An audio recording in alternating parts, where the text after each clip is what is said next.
Welcome to the Beautifully Intentional podcast, where I share stories to encourage you to live a more intentional life. Whether it's in your motherhood journey, your friendships, your 9-to-5 job, or pursuing just radical dreams. I believe that sometimes we can just get stuck in the mundane craziness of life, and all it takes is one encouraging word to give us hope to live for something greater.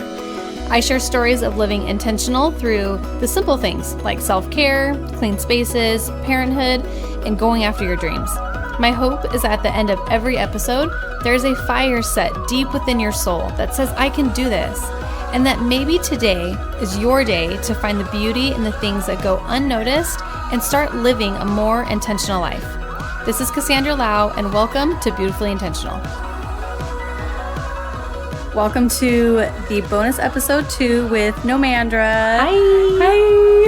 I'm back. Oh my gosh. This one, you guys, you aren't even ready for this. Like, you're literally going to have to put on your big boy pants because this is going to be a rough ride.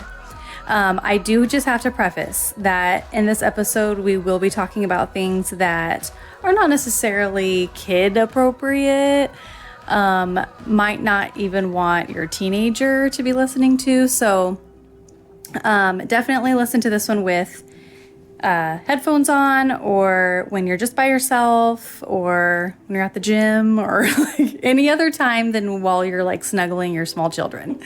So that's the fair warning. Pause now. Here we go.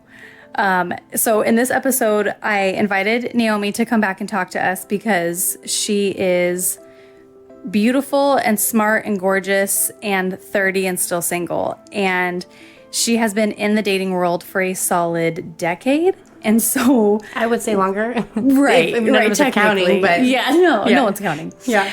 And so this episode is going to be twofold because I wanted to have her on to talk about her experiences and what she's been going through in this whole dating world for the last decade plus longer. And then from my perspective as a parent, because I can't relate to her in any way in this because I got married, a year and a half out of high school. So I can't relate, but I'm raising children who are dating, who are not currently dating, dear God, but that are going to be dating. And I'm trying to raise my daughters in such a way that they don't date the men that she's encountering. Wow. Not necessarily like giving yourself to. I just mean like encountering. And I also don't want to raise my son to be the guys that she is encountering or dating. And so we're going to be coming at this twofold. So from a perspective as a mother, and then from the perspective of a single currently in this generation. So take the floor. Yeah. So first off, before I kind of get into all this, I just want to say, like, we're going to be talking about a lot of like pretty ugly experiences and seeing like this side of relationships that aren't like so glamorous, and just like personality types and, traits that people have that are kind of gross. But I just want to say that my heart is not that I think men are all bad in any way. I think that men are like the cornerstone of who we are as a society, as who we are as women, when we're raising kids and when we are in, relationships. I think that men are powerful, and that men, I almost think, sell themselves short because they don't fully realize their impact and don't fully see who they're meant to be and how strong they really are. So I just want to say to you and to, your listeners, like, I value men. We both value men, and we see them for who they are. Yes. There's just a lot that goes on in this singleness journey and finding love that can be kind of yucky sometimes. Yes. And on top of that, this is not to be male bashing, and also not to say that men aren't experiencing the same kind of experiences. Exactly. Because we just can't speak into that because we're not out there. Exactly. On the flip side. Yeah, and I am a part of like a lot of groups that are like on Facebook and stuff where it is single people that kind of create a community for themselves and each other. And I hear the same stuff from the guy's perspective. So it's not that women have it all together and men don't by any means. It's just a unique perspective that I have that I'm willing to share. Right. And then I just also want to say that while I'm going to go through and talk about some really, deep things, I've also dated really great men. Right. Like I have personally met really great men, dated really great men, and for whatever reason, things didn't work out. Right. But there's really great men that I have also experienced. Right. So it's not all bad. Right. But it is mostly bad. Mostly, yes. I mean, like how this whole idea even got started was because, I don't know, was it like maybe even like over a year ago? I mean, she had been currently like in, like, you had been active. For a while. Like I go through seasons of where I'm like, I'm just going to take some time to not really like consider dating too much right now. And then there's times where I'm like actively dating. Right. And so she would just screenshot conversations, and I was getting actually physically like floored because I'm like, what the heck? Like this. And to me, it was normal. Right. Like it seemed normal to me, and to you, you were like so shocked that this stuff was reality. And I was like, wait a minute. Like this wasn't how it was when you were dating. And it was very obvious to you that it wasn't. Right. Okay. So before we get into all that, let's start with where you date and like the variety of places you meet people, and you tell us that. So there's I think like just the standard normal way of meeting people through friends, through churches, through volunteering organizations, all that stuff, like work, all that. I've met guys from all those different places in real life just through naturally, organically meeting each other. So there's definitely that. But in this like social media age, it's online dating is just, it's a real present thing. Absolutely. I know tons of people who've been very successful in online dating. Yeah. Like I said, I've dated people through online dating that were really great, but a lot of dating now is online. Yeah. So there's various sites. So like Tinder is a really big just an app, like a free app that's people go to, or you can pay for ones like eHarmony that are very like in depth and matching. I would probably be pretty honest that I've been on almost all of them. Right. Yeah. So I kind of know like the ins and outs of how they all work. But yes, I've kind of been through it all. Yeah, and I can testify to that too, just because doing hair and makeup for brides, every single time I always ask, like that's the first question I ask is, where'd you guys meet? Yeah. And literally, I want to say 9 times out of 10, if not 10 out of 10, for the last 4 years that I've been really actively doing bridal hair and makeup, but I mean, even before that, every single person is like, well, where else? Online. Which is a huge shift from when you were actively dating. Oh, correct? 100%. Like that wasn't around when you were. No. I mean, like, just for context sake, when at the end of senior year of high school was when MySpace became popular. So all of us seniors were like, oh, this is actually kind of fun because we can create profiles and talk to each other after we graduate. So, but I never met any of it. That was like beyond me. Me and my friend in 8th grade, did go into like IM chat rooms and like pretend like we were 16 and like have fake pictures off the internet. So like, I mean, and I remember telling people like, oh my God, we know Nick Carter. Like, well, I don't know why we said that. Why did we say that? I have no idea. So that was my extent of like meeting a person online, and we created completely fake profiles, and like Lord only knows that they obviously also were creating fake profiles. Right. So we're talking with fake people here. So we're talking your dating was in real life. It was meeting people, 100%, calling each other. Yes. And even that, I mean, I had one like long-term on and off boyfriend all through high school. One other person that kind of shifted in between those times. And then only one other boyfriend that was official outside of high school. And then I probably only went on like a handful of dates with maybe 3 or 4 other guys before meeting Dustin. So, I mean, really only 2 official boyfriends, and then only like 3 or 4 guys I dated a couple of times, and that was it. And even then, very young. So yeah, very young. Oh my gosh! And we have light. God, there is a God. Okay, so just for reference sake, we have been doing this in the pitch black.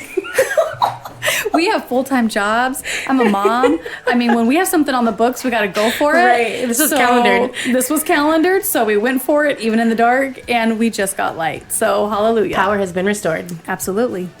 So, like, for me, guys that I dated were either one of them was my customer at B of A, just got my number. But it's like, I got to hand it to him. You know what I mean? He came in a few times. We like hit it off through like the teller line. Yeah. And he asked for my number, asked to take me out for ice cream. Like a sweetheart. That's how you met people those days. Absolutely. It's almost like the online dating and social media has almost made us more cowardly in person. Oh, for sure. Because it's easier to approach someone and be rejected like online than it is to be rejected to your face. Right. And I understand that. Like that there's a natural part of that I understand. Right.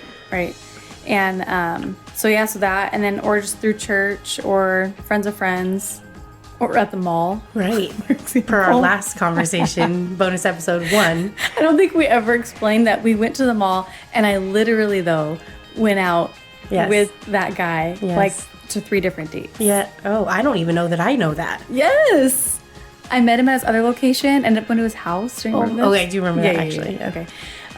But so that was my extent of dating. There was never in my life have I ever even had a conversation or responded to somebody without first meeting them, knowing them, kind of being around them for any length of time. Have you ever engaged in any kind of conversation that was like inappropriate, like where they approached you in a way that like... No, nothing other than just in person, maybe in a makeout session, or somebody's trying to like take it to the next level, or somebody who's trying to have sex, but not ever in like a... It was always like, like the kind of messages I get. Yeah. You've never experienced that. And not out of like, hey, I just met you, and somebody saying, hey, do you want to have sex? It was like, well, that would naturally come next because the situation in the position we're in, or whatever. Don't say position. Wow, you really went there. Yeah. Tell us more about the positions you were in, Cassandra. Literally none. I'm just saying that like it was never anything that like somebody would just... Right. It's not like somebody at the teller line that's like, hey, do you want to go have sex right now? Right. It was like, naturally, I'm out with somebody. Anyway, so I don't feel like anything I've ever encountered was inappropriate on that level. Right. In any of my dating situations. Yeah. So I feel like before we like dig into like the different types of guys that like I've experienced, what there are is a lot of types of guys that don't even get on the list of possibly even getting a date because of a number of different reasons. So I'll kind of like break down what some of those are. Yes, please tell us the types of guys that you have dated. Do you want me to tell you like in-depth stories? Like, do you want me to give you actual messages? Dirty, nitty gritty. Like, all right, I want this. This is why is because that's what's relevant. Like that's the reason why we're doing this, because if we hold back, then you don't get the full context. Like I want full context. I'm not holding back. Then I'm going to tell you everything. Thank you. Okay. Thank you. So, so like one of the things we get is what I call the straightforward guy. Okay. Which this guy I can actually in some way appreciate. I understand it, even though I don't agree with it. Right. So this is the guy that will start the conversation and very quickly say, essentially asking like, are you DTF or are you looking for something casual? So this and one also, guy, if you don't know what DTF is, just go ahead and do a quick Google search. Urban Not Dictionary. Images. Don't click images. Just okay. Yeah. So this guy messaged me and he said, hi, how are you? Literally just 2 messages later, after me asking, hey, what do you do for work? He says, so are you DTF or are you looking for a relationship? Did he even answer what he does for work? No. Okay. It was irrelevant because there was obviously one point here. So I said, I'm not DTF, definitely looking for a relationship. You? And he said, oh, okay, that's cool. I'm looking for something a bit more casual. Okay. Right. So my response to that is, no worries. Thanks for being upfront. Sure. Appreciate the time. I hope you find what you're looking for. Right. That's a very common answer to that. I appreciate that he's honest. Absolutely. Because he didn't waste 2-3 days a week of my time talking and trying to hang out and trying to take me on a date, all to find out that it was for one reason only. So I appreciate that. Okay. But nonetheless, that's very common. This actually happens a lot. This is a very common question. How many times a day? Like, say you're active on a site or whatever. Like, how many times a day would that kind of message come through? If I'm active and there's new messages being started regularly with multiple people, I feel like it could be, I would say maybe 2 out of 5. Okay. Even 3 out of 5. It's very common for people. So the straightforward guy is more common than not? Yeah, I feel like it's becoming more popular to kind of be straightforward about that because no one wants to waste time. Right. And we're in such a swipe left generation, like it's on to the next. So people are good with that. The other one is what I call the explicit or inappropriate guys. So these. So the straightforward guy wasn't inappropriate. No. Okay. That was him just being. So DTF isn't inappropriate. No, to me it's not inappropriate. It's not gonna happen. Sure. But it's not inappropriate. Well, you get ready for what's inappropriate because I'm about to read you some messages. I'm over here like somebody asked to take me out for ice cream, and I was like, okay, he's like really like trying hard here.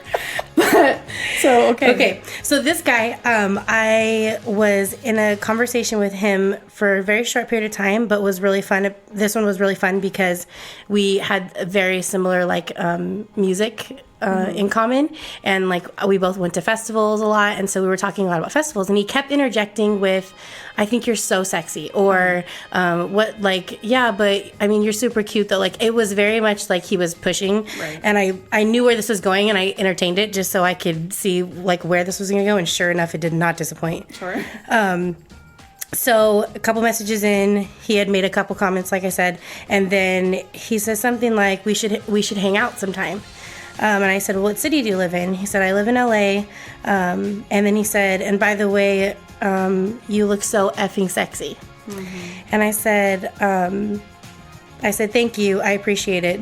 He said, I'm sorry. I'll bleep it out. Go ahead. He'll bleep it up if need be. He said, damn, really? I think I might be going to this festival, sure, but I'm effing horny right now, and I don't know why. Oh, my God. I can't even take this seriously. I said, look, I appreciate the compliments. I have to put this out there, though. I'm not interested in casually hooking up. Totally understand that some people aren't looking for serious relationships, but this isn't the case for me. I said, if you're just wanting something fun, we obviously love the same music, but I'm not in for casual fun here. This is equivalent to me telling the guy at the bank, like, he's handing me his number saying he wants to take me out for ice cream, and I'm like, okay, yes, because I'm super horny right now. Right. Like, that would be equivalent. Right. Like, you literally had exchanged there's 3 words. Where it's like, wait, we weren't why do you need to know what's happening to him physically? I'm actually not done. Body? Would you like me to keep going? Yes. Yes, I do. So he said, no, I mean, I'm for sure here for love, too, but... Love? But just a bit horny, that's all. That's all. And I said, I get that. And he said... maybe we could have a little fun on here sometime. And I said, what kind of fun? And he said, you walked in I know, I did this, but I just want to know what he's going to say. Yeah. And he said, well, I'm just playing with myself right now. Okay. Conversation ended there. I never responded after that. I had what I needed. Like, I had what I needed. My favorite part now is that Dustin and Cassandra are losing it. I know it's so sweet here. We're really breaking the fourth wall right now by allowing Dustin to just laugh with us. I mean, I'm telling you, you guys are acting like this isn't normal. That's not normal. That's why we're here today. That is why we're gathered here today, because this is not normal or okay. Right. Well, the next one that's not normal or okay is the overly affectionate guy. Okay. Yeah. So again, remind you, this is before even a date ever happens. Sure. So this is We've the guy. never met at this point. You've never met. We've never met. So this is the guy that right out the gate says things like, hey, what are you doing? Or like, I wish you were here cuddling with me. Or like what are you up to? Like, let me come over and cuddle. Like, no. Or the one that calls you babe, like, hey babe, and like how's it going, hun? Like, we don't even know, we're strangers. Right. We're strangers. So that's very common. And lastly, which is unfortunate, really unfortunate, are married guys. Sure. So that I don't even have words for this one, because I feel like this one's like a whole different level of like disrespect when someone's in a marriage and other people are counting on them to be active in their marriage, and they reach out to people who are very much not married. So that's a pretty that's a heavy one. It's a heavy one. But so those are guys that will never make it to the next phase. Right. The next phase being just continue texting. Yeah, just like more conversation. Sure, longer conversation. Yeah, exactly. Right. Yeah. Okay. All right. What other types we have? Yeah, so these are types of guys that I've actually physically dated. So now we've moved past you're So stand you're up getting enough. a chance. Okay. You're getting a You're chance stand for up a meet and enough great. For a meet and greet, exactly. Okay. So I'm just going to dive into some different types here that I've experienced over the years. So the first one being what I call the mama's boy. Oh, please tell us. So the other personality trait with this that's very similar, that's not mama's boy, but still like majorly controlled by an ex, maybe an ex-wife or something like that, where they're definitely in it to like please someone else that's not you. Yeah. So I have a couple examples. So I was dating this one guy, loved this guy dearly, but he was definitely a mama's boy. And there was one time where we were out shoe shopping for him. He needed a new pair of shoes. And I remember picking out a couple that I was like, hey, these are really cool. I like these. And he had picked out some, and we were kind of like talking through like a couple different ones, like, oh, like these are, this one would go better with this. And I remember him taking a picture. And I was like, what are you taking a picture for? Like, I thought maybe he was going to come back later and get them or something like that. And he said, oh, I'm sending a picture to my mom. No. No. And No. I said, what? And he said, I'm sending a picture to my mom. How old? Like, we were probably like 25 at this point. Absolutely not. And he was like, my mom's going to need to like approve which one. Oh, no. And I was His like, mom's money? Or literally dry as a his own- desert. Like, that did nothing for me. No, it Nothing. didn't. No. Yeah. So now, this is really important fact. Was it his money or his mom's money? Oh, it was his money. No. Yeah, it was his life. There is no way. Yeah, with that same guy, we had another situation where he was looking for beds. Like we were out at IKEA, and he was needing a new bed. Right. And he did the same thing, took a picture of the bed and sent it to his mom. And I was like, now I'm uncomfortable. Absolutely. Like, yeah. Like it's not necessary. No, we don't need your mom's opinion on our bed. So the thing about this type of guy is that I feel like all of these that we're going over have some have a quality that like looks to be a really good quality, and then how it plays out in a negative way. Right. So this type of guy appears to be very compromising, like in relationships, right? Yes. So like they're the ones that like want to make sure that people are agreeing and happy and pleased, and so they're compromising, but at the end of the day they're searching for approval, and they're weak, and so that kind of guy, and same with people that are still controlled by their ex-spouses, ex-wives. I was with a guy who, same thing, he was buying clothes for his daughter, and he took a picture and sent it to his ex-wife. And I asked him what he did, and he said, she needs to approve the clothes I'm buying. No. And I said, absolutely not. That was like the beginning of the end for that relationship, because I realized he actually was very weak and didn't have the ability. At this point, you've already done this once before. Like, oh, I know your type. I saw it. Like, when you need approval from somebody else, your mama, your ex-wife. Exactly. Then you don't have control of your own life. Exactly. So it can come off compromising, but is actually very weak and insecure and looking for approval. Right.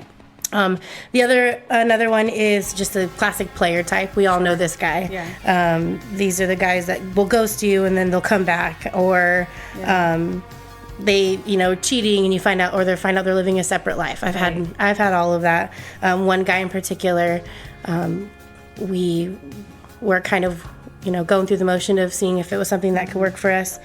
Ghosted me, came back, and at one point, he was really, really begging for another chance. And thank God I had given my best friend his photo at one point at the time. And she ended up being matched with him on a website when him and I were trying to work things out. And so she played into it. On the same site? Like that you had met him on? Yes. Okay. And so she played into it to see what he wanted. And sure enough, he was trying to have a rendezvous with her. And he didn't know you guys knew each other? No. And so we actually ended up one day going out to IKEA, and we were just being silly taking photos, and we were both sending him the same photos. No. And I was waiting to see we were waiting to see what he was going to do about it. Right. And he acted like nothing happened. And so finally... So to both of you, so he knows he's getting the same picture from each of you, and he sees you together. Yes. And he's not... No, he just was acting like it. That makes him look even more stupid. Yeah. Because you guys both know you're sending the same guy the same picture. Right. And so I confronted him later about it, and he lied about it. Right, And of then course. Oh, once yeah, he realized he couldn't lie about it because it was pretty obvious. Right. Then he was like really sorry and crying Oh, and sure. wanting it back, and that didn't work out. No, of course not. Naturally. Yeah. The other one is that I dated a guy who was actually a pastor and was everything that you would hope he would be. Right. And turns out he was living a literal double life. I ended up finding out one day I just had this overwhelming sense of like anxiety that I needed to break up with him. And I had no real reason why, but the only peace I could find was breaking up with him. Sure. And I was very sad about it, but I did. And 6 months later, I ended up finding out that a girl came up to me. I ran into this girl in a restaurant, and she was like, hey, I just wanted you to know, like, I was hooking up with him back then, and oh my gosh. you just didn't know about it. Right. And did she know about you? she did. She was being kind of shady at that time too, but I just was like, whatever, it's cool. Like we're all free. Right. Like we're all free. We moved on. Right. But so just the classic player, Yes. just like they're gonna Isn't get it what they want. crazy though that just knowing that you had that conviction though, where it's like, I wonder how many and we just know personally, we have somebody else who's going through something similar, and it's like she knew that there was always that gut feeling and she just never followed it. And it's just crazy how like our spirit our spirit just knows truth. Yeah, our spirit really knows if you ask yourself the real question, like, Right. is this right? Right. You typically will know. Yeah. And a lot of times we just, I mean, I'm guilty of it all. Like I'm not a perfect dater. There's been plenty of times where I've stuck around longer than I should have, or but yeah, so I mean, this guy in particular, he can look fun, right? So this is the guy, like I clicked with these guys in a way that like was so enjoyable, like almost to a level I've never clicked with anyone else. Like this type of guy is fun. The problem is that they're very self-absorbed. So you'll notice that as you kind of watch the behavior of like that they're always in it for themselves. It's a very self-absorbed personality type. Another one is just the lazy guy. So these guys can look very easygoing, which is really attractive, I think, for a lot of people because they're just real laid back. They go with the flow, no big deal. But a lot of times this comes out by hearing, I had a conversation with a guy that I was talking to, and I noticed he kept saying, come see me. Come, like, when are you going to come see me? When are you going to, like, do this? Or these are the guys that will have no problem telling you, like, hey, like, I don't have a lot of cash right now. Or, like, hey, like, I, like, see the way my bank account's set up. I can't really, like, the guys that just don't have a lot of drive. They don't have a lot of motivation to, like, really make it happen and, like, go after it. And so that's when they're not driven, but they appear easygoing at first. Right. So this is kind of a funny one. I call this the what do I get in return guy. Right. So this was a guy that he was actually my nail technician at the time. No, he wasn't. So if you know anything about me, I'm all about keeping the girly routines on point, nails, hair, facials, all that stuff. That stuff's very important to me. So this guy was so good. He was so good at doing my nails. And so we had seen each other obviously every 2 weeks. Absolutely. For the last year. Okay. So we're really getting to know him. I appreciate the organic meeting and getting to know someone. This sounds like more like my style. So, okay. Yeah. So let's just pretend you're walking through the process. Sure. Right? So he was very nice, very talented in what he did, and very talented, very at family oriented. Right. Of course, they are. He had very close cousins and just family. Like he's very family oriented. Good guy. So one day he randomly was like, "Hey, like I want to take you out. You want to go to the movies with me?" And I was like, "Yeah, it sounds great." Like I thought he was very handsome. Right. Like I was like, "Yeah, this could be fun." Like. You can spend the rest of your life doing my nails. Like, absolutely. I don't see a problem. Yes, it's a win-win. So we did. So he told me, come here and meet me here. And we went to the movies and had a good time. And he walked me to my car. And he kissed me.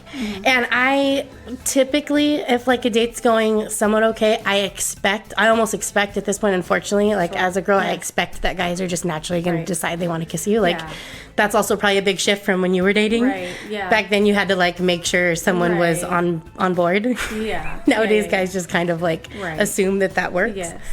But I expected it, so he kissed me, and I was just getting ready to go home, and he looked me in the eye and said to me, "Can we have sex in your car?" We just got out of a movie. A $10 movie. $10 movie. Yeah. This is the first date. Yes. Can we have sex in your car? In my car. I'm not getting my car dirty. What kind of craziness is this? It's not happening, but it's certainly not going to be in my car. No. So just, I mean, come on. So I feel like this guy is like, they appear to be very giving, but they're actually very entitled. Right. So like they're giving, hey, I want to take you out, let's do this. Right. And unfortunately, like he thought felt in like return. in return, Yeah. he deserved some sort of Right. cheap lay. Yeah. Literally cheap, because it was a $10 movie. Right. So I mean, Right.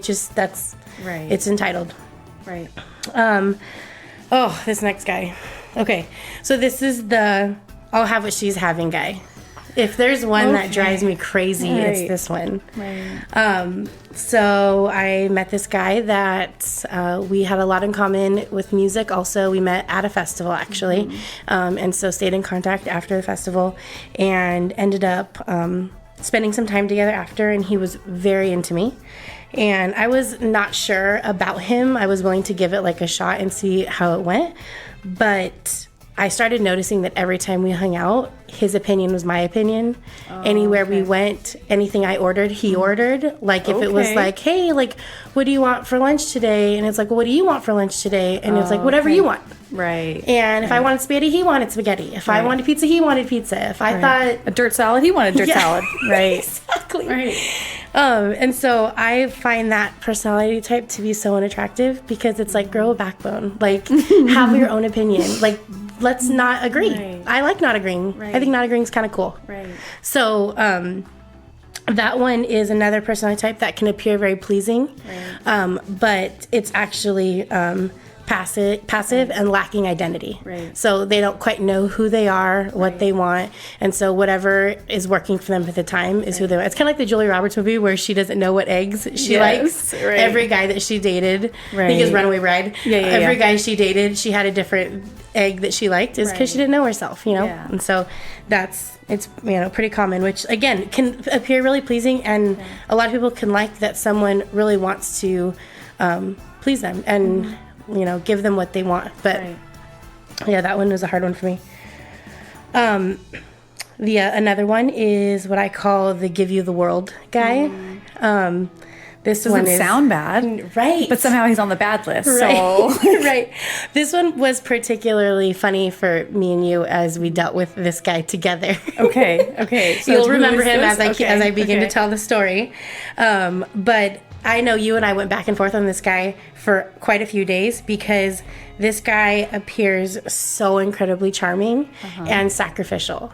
So I remember telling you about this guy and you being really excited, because you were like, dang, this guy seems really nice. Right. He like wants the best for you. He wants to push you into like what you love, all that stuff. But this one went downhill very quickly. So one day we were talking just about normal first time conversation type stuff. And then it quickly turned into, I woke up one morning and he sent me $200. Oh, I know exactly who this is. Yes. Because not only was it $200, didn't he also change his wallpaper to your picture? Yeah, so that happened after. So he was wanting to be so generous and so charming that he knew I was going to a Christmas party, and I had told him that he asked if I bought a new dress, and I told him no. I just said it's a really casual party. Like the owners of my company specifically didn't want people to have to spend a ton of money, so they just made it a casual event, and people can just come and enjoy each other. And so I told him that, but he like really read into this as like, you deserve the world. I want to give you everything you need. Like my desire in life is to provide for you. Like we had literally been talking for probably 48 hours. That's what I remember. It was 48 hours. And I remember at specifically. this point being like, oh my gosh, like at first that was really attractive. And then it was like, oh my God, you just sent me $200. Right. And then changed. For what? I've Your never met you. wallpaper with my I've never face. met you. And I made it very clear to him I wasn't going to take the money. I told him I was going to send it back. I told him that there's none of this that meant that there was anything legit happening with us. Like, I wasn't even sure how I felt about him. And I was very honest about that. From what I can remember, too, within 12 hours of actually exchanging conversations, he was like, he lived up north or somewhere. Yes. And he was like willing to drive down. Like, well, what are you doing this weekend? I'll drive down. Exactly. And so it all became too much too fast. Right. The money was there. Then the next day he told me, I totally understand that, like, you're just trying to fill this out. The next day he was ready to book a flight and have a trip planned for us. Like, he expected us to stay in a hotel. Like, he like had a trip planned. The next day after that, he changed my photo to his wallpaper. And I was like, oh, that was like the straw. Oh, 100%. I was like losing it at that point, because honestly, I feel like he became the potential murderer. Absolutely. Because then he was here. Didn't he text you saying, oh, I'm here, I'm in town? He ended up coming to town, and he had a whole different reason for why he came, but he said that he wanted to meet up, and I didn't end up meeting up with him. But this guy looks great on the outside because he's so charming, and he's so sacrificial, and he's giving, and he really wants to take care of you. But it's literally a possible murder scenario, is how it felt in the moment. 100%. I'm not saying in any way that's what he was. No, but it's just socially, it's like that made sense in his brain that, like, within 12 hours you can tell somebody you're gonna make a 12-hour drive or book a flight. You give somebody money and you change their wallpaper. It was very obsessive, and that was scary. It was actually very scary. Absolutely, yeah. So that one was a crazy one. Another one is the classic manipulator. Yeah. So this one is the guy that appears to be super devoted. Like, this guy can look all in, completely all in, but at the end of the day plays very much the victim card and is very selfish. And everything's your fault. Everything, yeah. So that's the guy who's gonna say, like, I thought you loved me. Or he's gonna say, if you loved me, you would do X, Y, and Z. Or why don't you ever do X, Y, and Z for me? And I remember these conversations so vividly, and I remember at the time feeling so much weight and not knowing why there was so much weight on my chest. But it just, I just remember him saying those phrases. And I remember thinking at the time, like, this isn't love. That's not reality. You're trying to get something in some way, and you're really turning it and making yourself a victim to get what you're looking for.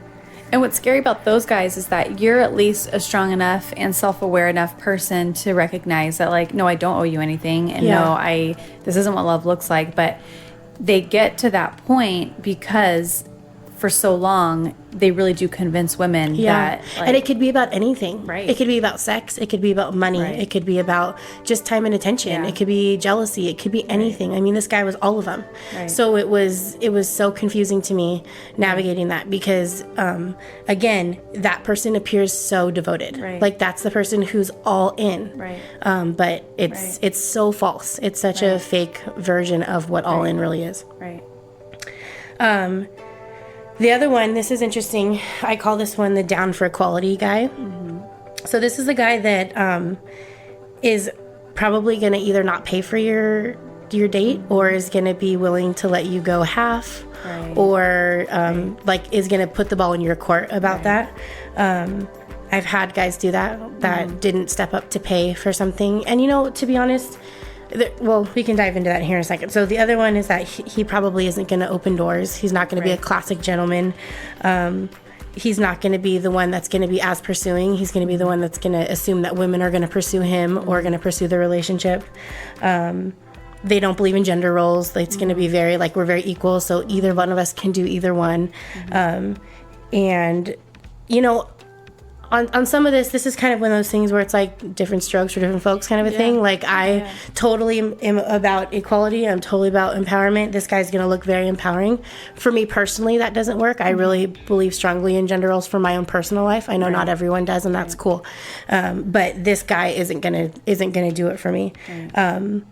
But for me, this guy appears empowering, but is not very honoring. He's not a gentleman. He's not the one that's going to be the the solid protector provider role that I'm looking for. But I can appreciate this guy for being empowering. But for me, this one isn't going to work. But the crux of this is that some women really do love that, and I can really sympathize that this is actually, I think, one area that's really confusing for guys. Right. And I feel really bad for guys Yes. because I think there are a lot of guys who really want to be fully gentlemanlike, Right. but actually can't because they don't really know what a woman's looking for because every woman is so uniquely different in what they're looking for that they can almost be not know the right avenue. Like it could be offensive if someone pays for you. Right. If that offends you, and then they don't know where to go from there, you know? Because in our culture, it's like we as women have demanded the same respect Yes. as men, and we want this equal pay, and we want the equal all that stuff. And me too. Like I want to too. And yet there's some things that we still are holding on to. Yeah. And it's like for a man, I would imagine that would be difficult too, to be able to navigate. Well, how much equal do you want to be? Yeah, very like, confusing. You want equal pay, but then do you also want to equally pay? It's almost like I've learned in these situations those are conversations you just talk through before going on dates. Sure. So Yeah, just so you know right. if you're compatible. If I would be talking to a guy and he would say right off the bat, like, I believe women are 100% equal in everything, that I believe in like going Dutch on the first date. I believe in not opening doors because you have the power to do it yourself. This isn't someone I would go out with. So these are just conversations you have up front. Right. But this is definitely a type. Yeah. Right. So yeah, I think that I mean, I'm sure we could dive into 1,000 more, but I think this is a pretty big bulk. That's what's wild to me is that this is just barely skimming the surface of a decade's worth of conversations and types of people. And like, how does that make you feel? Like, how do you feel at this point in the game and where you're at in this whole dating thing? And this is what you've seen, and this is the personalities and the qualities. Like, what do you do with that? Yeah, it's tough. I think that I truly, just being just completely raw and honest in this, is that there's a lot of times I feel very lonely. Right. I feel like the loneliness is real. I feel like it makes me really question if love is real, if love is a real thing. Will I ever find it? Is this something that actually happens to people, or is that like a thing of the past? Like, is that something that happened to people back in the day? And then it's hard because I'm 30 and I have majority of friends that are married, majority of friends that have families, and I surround myself in communities of people that are single, so at least I don't feel completely alone. But the reality is I do feel like there's a lot of people who don't that don't understand me and can't relate, even if they want to relate. You know, so it is tough. I think I feel, if I have to, put a word to it, I think I feel lonely because of it sometimes. Right. And it's hard. I mean, and we were just recently talking about this and how like, I feel for you because I watch you and I know that that although you feel lonely, I know just from conversations that I have with multiple people, just by the nature of my job and just knowing your other friends from high school or whatever, that you're not the only one who's going through this. Like, you're not the minority. Like, every single person in your generation who's in the dating world is experiencing the same thing as you. Right. And the minority is the ones who find gold on that first click or that first swipe, or it's like, we know people who have those magic stories. Yeah. But it's like, that's not what's commonly happening right now. And I think that even just getting that revelation of the culture shift and how there's something about like my generation where we didn't get cell phones in high school. Like, I got a cell phone halfway through senior year of high school, and social media didn't happen until I was out of high school and out of dating time. Like, I did not date with the online situation or apps or social media or any of that. And how like there was something that shifted just in that couple of years where you're behind me. And like, you actually in high school, those last couple of years, had a cell phone, you had social media, your entire generation almost like did. the 30-year-olds right now, like the just barely 30s, are really like in a window of like this strange vortex of dating. Right. And it's not even just dating, but it's like even just what people in their 20s are doing with their life even. It's like, I feel like a shift had taken place, and all of a sudden where people in my generation, where you get out of high school, you finish college, you get married, you have kids, you start your family, and then you can work on your career, or then you can work on your retirement and your travel and all that stuff. But now I feel like so many young people in their 20s are just figuring out what kind of career they want to have. they're traveling, they're not settling down. it's a different time. It's literally a different time. Like statistically, women are not getting married now until average age of 30 and men 33. Right. And unfortunately for you, all of your friends were in my generation. Right. And all of a sudden, just that few year gap, like something shifted. Yeah, so I feel it a little different. Yeah. And it sucks because all of your friends were older. You are the youngest of our group. And I feel like even the ones that were in your group that are married, they all married their high school sweethearts. Yes. They never dated. Like you think about like the Alexas, the Kaylas, that like, you know what I mean? Like all the ones that got married. That are even younger than That are younger than you or your generation. They all married their high school sweethearts. They never like dated. And I'm not saying not a single person. I'm saying like the majority. It's true. And like, I was even just thinking about how like that shift is like, it's so uncertain for you and it's lonely for you because you're actually a part of that shift and a part of that culture shift, where I almost wonder if in, 20 years from now, it's going to be absurd to ever think that you would get married in your 20s. Like, you know what I mean? And we've had this conversation. I wonder if it's like, the generation who they used to get married at 13, 14, 15, we can't even fathom that. Right. So like the constant shifts are happening. The constant shifts are happening. I think and that's you're on the cusp of it. I think my advice on the cultural shift is just that unfortunately and fortunately, we just have to write it. We have to write out. There's really nothing we could do. We can either fight it or just write it. And I think that writing it makes the most sense. Right. And with the realization that we only get to control our own character, our own behavior. Right. And so we can write it out. We can do this crazy journey and realize that all we're responsible for is us and how we navigate through it. Right. It's just wild to me though, like that in this culture shift, like how absurd it is that the way people are treating people. Yeah. Like, and maybe I lived in a blind box when, I don't know, what is a blind box? No, you made that up, but we're running with it.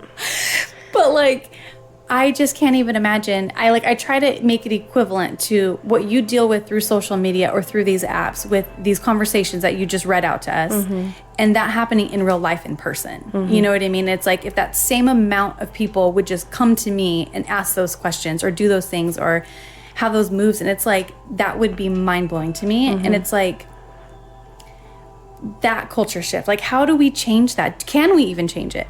Is it changeable? I don't think it is. I think that this is why I say we write it out and we only control our own behavior. It's our responsibility to treat people well. It's our responsibility to do the best we can for ourselves and for the people around us, because it's not going to change. Social media is a thing. It's not going anywhere. And I think as we continuously get more progressive and more like we're just growing with the times, that unfortunately behaviors are changing too, and morals are changing, and values are changing.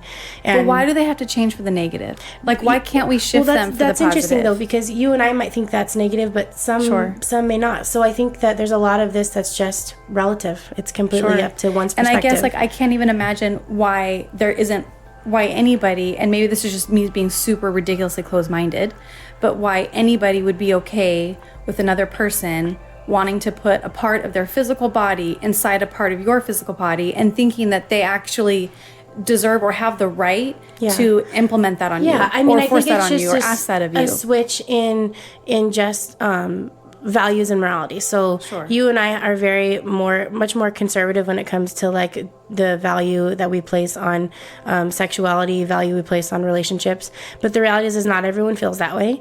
And so they might say to you, why do you think that it requires something that it shouldn't have to require, when for them the value is being pleased and the value is being able to live their fullest life. And so for someone with that perspective, they're approaching the dating world as, I'm genuinely trying to have a good time because that's what's important to me. So it's just a value. It's just a value, perspective of one's values. And they're busy. I mean, these are busy people who are, not looking to stop their grind. I mean, you got to think what really did shift in culture, and that's that people are grinding these days. Like the younger generation, they're starting businesses. They're being creative. Like this is not a joke anymore. Like people aren't just getting stuck in mundane jobs. Like people are creative these days. And so those people don't want to stop and do relationships. They don't want to stop and do something real. They just need to be in some way pleased. Right. And so I think it's just a culture shift, and it's just a value shift is all. Right. But it's like, that's just one part of relationship though. So it's like going on time to... will tell what that looks like in 10, 15, 20, 30 years of if relationship is even still a thing or if that's successful. I mean, look at how relationships are changing, where there's people that are married that live in 2 separate houses or people that are married and live in 2 separate bedrooms, and that's actually how they feel like they function best. So like it's just different. I think that sometimes it's hard to understand what we don't understand. Right. It is, but I feel like even not understanding it, it's like the level of disrespect that you receive is uncalled for. Yeah. And it's like, how is there something that we can do? Just like, and I don't want to make this comparison because it can't be compared, but it's almost like how when like slavery was like a thing and that was normal to us. Yeah. It was like, you didn't even think twice, just people owned people. Like you didn't think twice. And now we're in a time where it's like, what? Yeah. Like you would own a person? Like get out. You know what I mean? And it's like, is it possible? At what point did that shift? It shifted when people began to say, no, it's I'm not not sitting in the back of the bus. Yeah, like, and, no, I'm not. I think that you're onto something, because I think if I have to look at like words of wisdom that I have for single men and women, like first and foremost, it's okay to have needs and it's okay to expect them to be met. Like that was something that I really struggled with and really had to wrestle with a few years ago, where I realized I had given like a decade over to dating people who didn't respect me. And I realized I had stayed in relationships too long. I had given over too much time, attention, affection. I had given over too much of my spirit to somebody else. And I really, I read this book called Keep Your Love On, Danny Silk. And I would totally recommend reading that book if you're in any way struggling with how to navigate through just relationships of all kinds. But I remember just it hitting me like a ton of bricks. I am allowed to have needs and I'm allowed to expect them to be met. And if you don't meet them, that's okay, but we just don't have a place then. Like it's okay to not it's okay to not be okay with people who don't meet your needs, because I work very hard to meet people's needs. So I deserve to have that in that kind of respect as well. Also, it's okay to be single. It's okay to be without a relationship. It's better than to be out of a relationship or be single than it is to have a relationship that's sucking life from you. And that's what I have to say that I respect of you, because I feel like I'm the kind of person that couldn't be alone, and that like I hit the gold mine by actually meeting somebody who met everything that I ever wanted in a person. I found that at 19 years old. But I feel like, where would I be if I didn't meet Dustin? I probably would have just settled out of fear of being alone. And I've watched you. And the thought goes through my head every day. Totally. Like it's that. But you don't struggle. act on it. Sure. Like you struggle with it and it sucks, but you don't act on it. You're not out there like just getting hitched with the next guy who would propose, you know? So I have to commend you for that, because I couldn't do it. The other thing in that is that I think that my advice to people that are getting out there and dating, like, it's okay to not play the game. It's okay to uniquely be yourself. It's okay to, if you like someone, call or text them and tell them. It's okay to break the traditional rules of, give it 24 hours so you don't look so desperate. Like, it's okay to uniquely be you. I'm like... I don't know any People rules. just don't want to appear desperate. People don't want to. It's all about how you appear to someone. And I feel like I just want to empower single people to know that it's okay to be themselves. It's okay to date in a way that's comfortable to them, and expect people to reciprocate that. And if someone doesn't and it's not for them, that's totally fine. But all you know is you're uniquely being yourself, and that's okay. And you should be. Failure is inevitable in a relationship. You're going to reach out to people and they're going to deny you. That's just how it works. It's part of life. The world isn't nice and it's not fun, but there is payoff in that. And I do believe if you really put yourself out there, like the payoff will come. And I'm preaching to the choir here because I'm just re-encouraging myself, because I go through these mind struggles every day. So, but it's the truth. The idea is that we're clothing ourselves with truth. And the truth here is that It's okay. It's okay to be single. It's okay to uniquely be yourself. It's okay to have expectations. And the biggest thing is I just believe that you have to treat people the way you want to be treated. Right. And that's where I think the most challenging part in dating is that I look back and I think, wow, if I would have treated them like that, like I would have felt really bad about myself for treating people that way, you know? And I think that that's where the culture shift is. That's the answer to your question is how do we change culture? It's we start being what we want to see happen. And if we want to be treated kindly, we have to treat people kindly, and we have to begin to put ourselves into a perspective of I'm going to put myself in someone else's shoes. Right. And even when that's challenging, and even when that's uncomfortable, and even when that's confusing, treating people with dignity and respect because they deserve it as a person. Right. And I'm guilty. I'm not perfect. I don't do this dating thing right 100%. Like I have also hurt people's feelings. I have also done some of the things that I say I don't like. So I'm not perfect. But I work really hard to try to be as respectful in treating people the way I want to be treated. Right. Because I feel like it's not just you. I mean, I have so many clients who are in your same shoes or your same age bracket or whatever, and they have the same exact frustrations as you.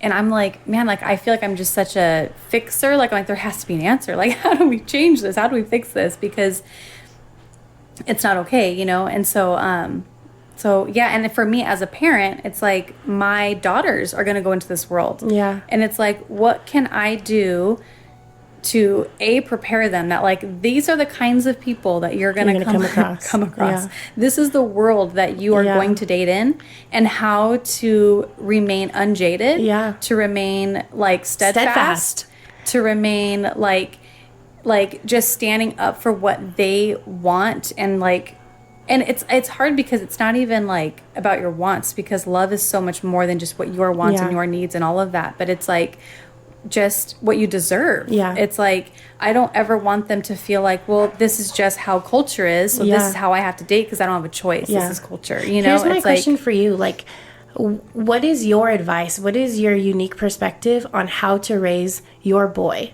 How do your listeners raise their boys to not be this guy? Oh, absolutely. I mean, that's the question. That's the title of the show. Yeah. It's how do I, and it's, and I can only, and any mom of or any dad of a daughter could say the same, you know, because we're just as guilty, right, of disrespect or whatever it may be. But yeah, my biggest thing is like, in my home, how do I raise my boy to not be that guy that no one wants to date? Yeah. That is treating women that way. And how do we do it other than be the example? Yeah. Like, I think that, you know, I think there's a lot of different like little things that I even noticed I watch you already do, you know, like it's exciting for me to watch the way you intentionally parent your kids. But making kids take responsibility for what they've done, right? So good and bad. Like you can celebrate someone for really good things they've done, but it's really allowing them to take responsibility for maybe poor choices, or when they maybe are being selfish, or when they are being entitled, or when they are being bratty or self-centered, like pointing those things out and really as a young child rearing that personality trait that if you think forward 20 years might be magnified in a way that you wouldn't want to see in a relationship. Yeah. And I guess I do that right now with them, where even if they're fighting and one will come to me like, she hurt my feelings. I'm like, okay, well, what did you do about that? Right. Like, did you talk to them about the way that makes you feel? Yeah. And then you have the choice if you're still going to play with her or if you're going to go do something else because you feel disrespected. Yeah. Or even like, and like, I've seen you in times like if, you know, Jet does something and you say that really hurt my feelings, like pointing out what it does, like what the effect of that trait is, and I think that like, even you're right, it's like it's having them take responsibility. Even right now for them, it's like taking responsibility over, or just getting them aware that you can't control people, and you can't control what people say, you can't control what people do. And so it's right now it's, you know, stealing toys. It's like, well, I was playing with that first. It's like, well, how do you handle when somebody takes something from you? It's not like because when they become adults, I can't mediate their relationships. I can't jump in and say, hey, don't treat my daughter that way, or don't treat my, you know, or tell my son, you don't get to treat women that way. It's how I'm trying to teach them now that like, you get to decide how you're treated. Yes. Period. And you get to decide what you do. Yeah. So like teaching your boys to be independent. Right. Teaching your boys that like women's sole purpose is not to serve you. Right. Like you are empowered to be a man in every aspect. It's teaching your boys, you don't need my approval on everything. Right. It's teaching your boys. I remember growing up, this is actually a really good memory I have of my brothers growing up, is that my mom always had them open the door for me and open the door for her as a child. I remember being little. I remember my brothers being so pissed. Like, we don't want to open the door for her. Right. And I remember saying, you're a gentleman.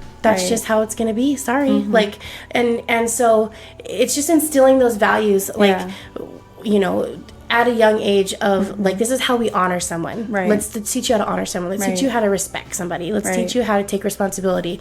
Let's teach you how to be independent. Let's have you make some choices for yourself without needing my approval. Right. Like there's, I think, a lot of things that if we really get creative and intentional about doing, even at this young age, we'll go so far in raising healthy boys. Right. Okay, so for the listeners, you mamas out there, let your boys do stuff for themselves. Take responsibility. Don't let them hurt their sisters. Yeah. Well, okay. But yeah, I mean, I feel like I am determined to like headline shifting this culture, because I believe that it can be shifted. I think that we didn't get here overnight. In like what you're dealing with, it's happened over time.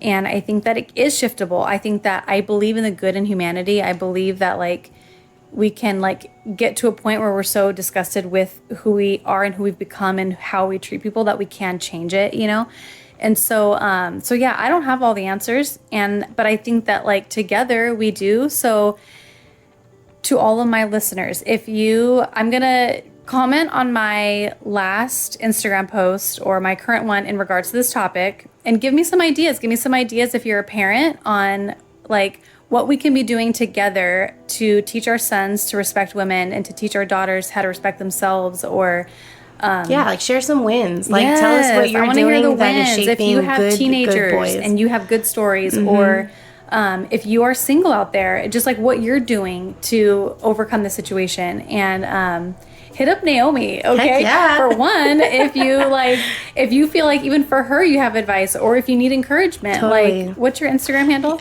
You can find me at Naomi Martinez 12. Okay. So it's on Instagram. Nomi Martinez Martinez 12. Okay. And also she's single. So for all you single guys out oh my there gosh, I knew this was coming. These standards, okay. And honestly, like I hope you guys don't feel like this is like a man bashing, shaming thing, because honestly, like, and I've even watched you, Naomi, like dating. I mean, guys, she has dated guys I would have never given a second chance, like in my wildest dreams. She's literally not asking for much. I'm not kidding you. She just wants somebody to show up and be a good guy. That's really just all. Be respectful. Just try not to put your body parts inside my body parts on a first date in my own car. Like, this isn't about perfection even. Like, I know you and I know you're not expecting perfection. Like, yeah, we pointed out these flaws because these are all things that like, these are all things that are not going to last in a marriage, or these are things that would be detrimental or whatever. It's not perfection. He can be messy. You can argue, you can fight, it's not about perfection. It's about the level of like respect for humanity that we're talking here. Yeah. And so, good character. Yeah. So just solid character. Just solid character. Mm-hmm. Is that too hard? Is that too much to ask? I don't think so. I don't think so. Either way, I just want to say I am grateful to be married. Love you. Yeah. Fight for your marriages, people. There. It's not. It's a Shark Tank. This is also an encouragement that if you're on the rocks in your marriage, you are better together. Yeah. Like, make it work, because it is gnarly out there. I'm not going back out there. If something doesn't work, I will be single the rest of my life. I'm not going to do it. So, anyway, I hope you guys. I don't want to say encouraged, because I feel like it's not a very encouraging episode, but I hope you're encouraged to fight. I hope it's full of insight, just to give you like an insight of what single people are currently dealing with, and just to an encouragement to be more intentional with the way that we're parenting our kids, knowing that this is where they're going to be in the next, 5, 10, 15, 20 years from now when they're out from underneath our roof. And then if you're a single person, like, you're not alone. This is a struggle right now. And I think we all have the power to shape culture for the better. We've done it in the past. We can do it again. And yeah, so find me on Instagram, comment on that post, and we will open up this discussion. And I can't wait to hear from you guys. Also, you can find me on Facebook, same thing, Beautifully Intentional. And until next time. Bye. Oh, that's the Facebook? Okay, correction, the Beautifully Intentional podcast on Facebook. Okay, bye. Bye. Nice. Thank you so much for listening to this episode. And if this episode encouraged you in any way, would you please do me a solid and leave a review, subscribe, screenshot, share with all your friends?